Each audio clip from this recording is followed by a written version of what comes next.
Sénateur Harder, chers collègues, j'aimerais attirer votre attention sur le deuxième rapport du comité permanent du règlement de la procédure et des droits du Parlement pour ce qui est du rôle des sénateurs non affiliés.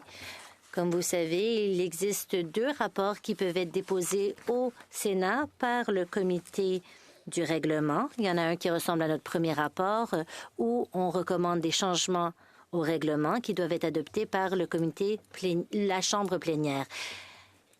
Nous proposons le dépôt pour votre considération de l'avis du comité en ce qui a trait à un sujet sur lequel le comité s'est penché, soit le rôle des sénateurs non affiliés. Je ne voudrais pas prendre trop de temps, je ne vais pas rentrer dans les détails, mais j'aimerais tout simplement vous rappeler que le comité s'est occupé de cette question pendant 9 réunions. Nous avons entendu 13 témoins.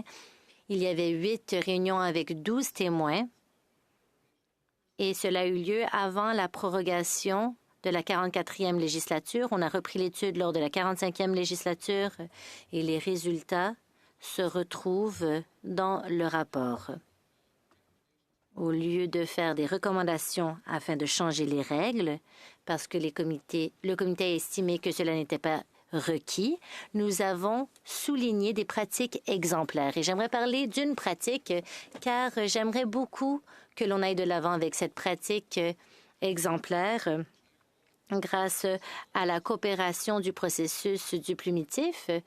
Il faudrait mettre sur pied une pratique formalisée pour que tous les sénateurs, y compris les non-affiliés, reçoivent des renseignements équitables et en temps opportun sur les projets de loi, les motions, les modifications de l'ordre du jour et que les leaders des autres groupes prennent part à cette pratique et que cette pratique puisse améliorer la communication de changements de dernière minute en fournissant une version en ligne mise à jour en temps réel pour le plumitif.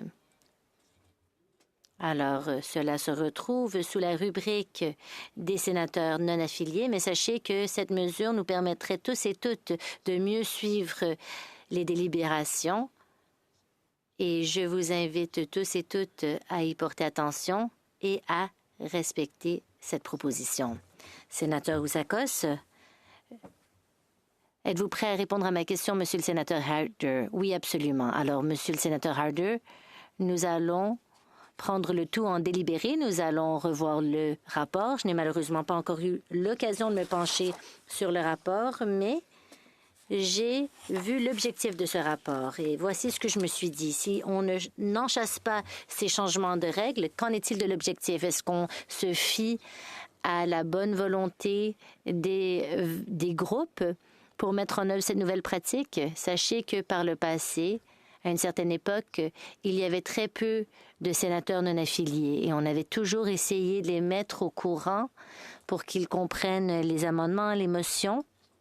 Je vais vous donner un exemple très simple et concret aujourd'hui. Aujourd'hui, il y a une série d'amendements, de motions pour ce qui est du C12. Sachez que ne parlons même pas des membres non affiliés, on peut parler des membres de l'opposition officielle. On n'a jamais reçu ces amendements avant que ça soit prononcé sur le parquet. Donc, vous proposez une pratique exemplaire qui pourrait être élargie à d'autres. C'est précisément pour cela que j'ai souligné le tout.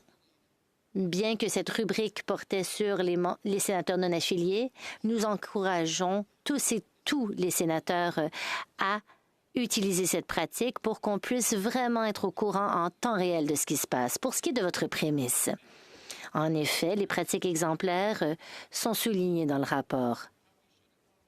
En d'autres termes, on essaie de voir dans ce rapport comment est-ce qu'on peut aider les non-affiliés, notamment si leur chiffre augmente. Et je pense aux ordres spéciaux. N'oubliez pas que nous avons accommodé bon nombre de changements au cours des 10 dernières années. C'est une pratique exemplaire. Il faut savoir que cette pratique est possible. Sénateur Dunn, voulez-vous poser une question? Oui, en effet, j'aimerais poser une question au sénateur Harder. J'imagine qu'il va l'accepter.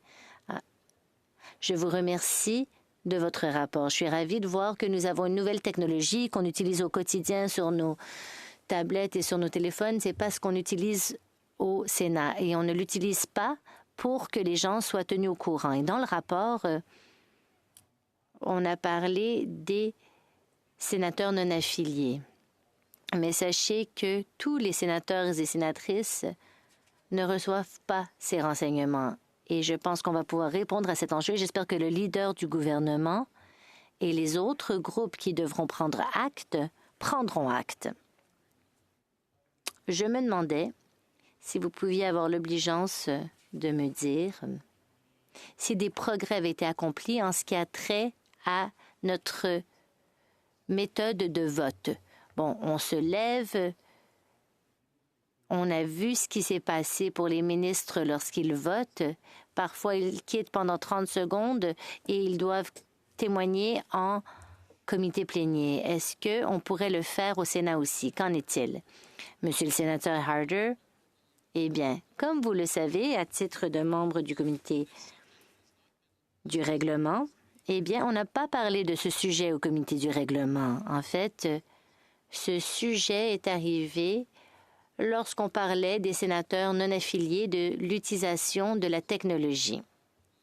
En ce qui a trait à l'innovation, avec la possibilité de voter en ligne ou de voter à distance, eh bien, je pense qu'il vaudrait mieux poser cette question à nos leaders. C'est eux qui vont pouvoir nous donner des directives ou demander à ce qu'on change les choses et on pourrait envoyer cette question au comité approprié.